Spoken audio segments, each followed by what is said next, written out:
there's been so many changes in Q'eros, and I guess through my conversations with John too, with John Cohen, and he's given me a very good idea, and through his films too, we can see a very good idea of the way Q'eros was when he was going in the 1950s and 60s, when they made all their clothes. Everything was woven by them. They even had when the 1955 expedition was in there, they still had their ojotas made out of llama neck, instead of car tires like it is now. But that you see all over the Andes.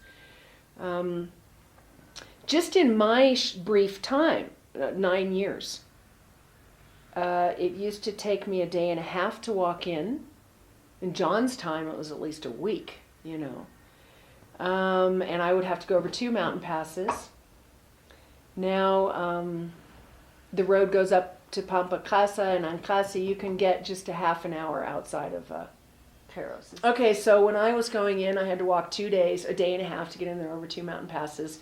Now, the road to Ancasi, I walk about 4 hours, go over 1 pass. Or the road from Paucartambo to Pampacasa, it's just a half an hour outside of Chuachua. Now they have a Saturday market there.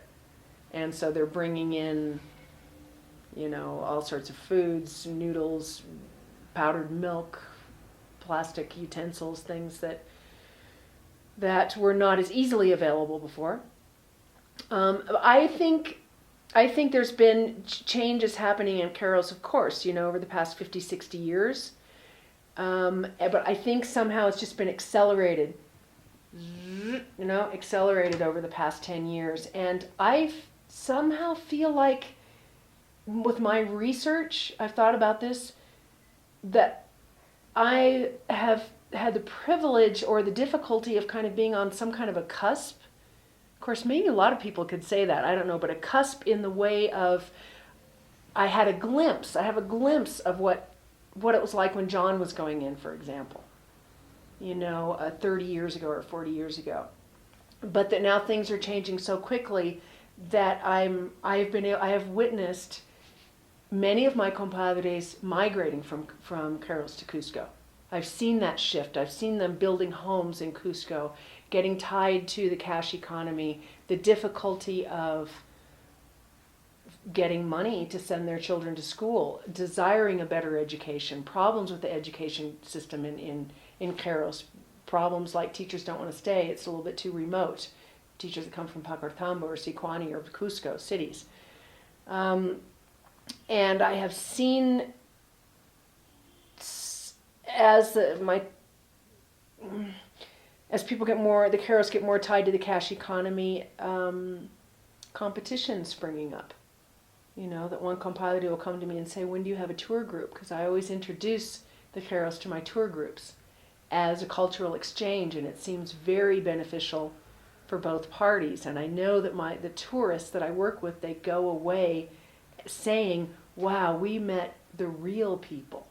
And I'm quoting, we met the real people. But then I might have a compadre that will say, if you have a group, please don't tell so-and-so about it, or don't, just invite me on my own, because it's hard. They're having to make money to live in Cusco, which is an expensive city anyway in Peru. And for somebody that is used to just, not living with money, it's a big challenge, a huge challenge.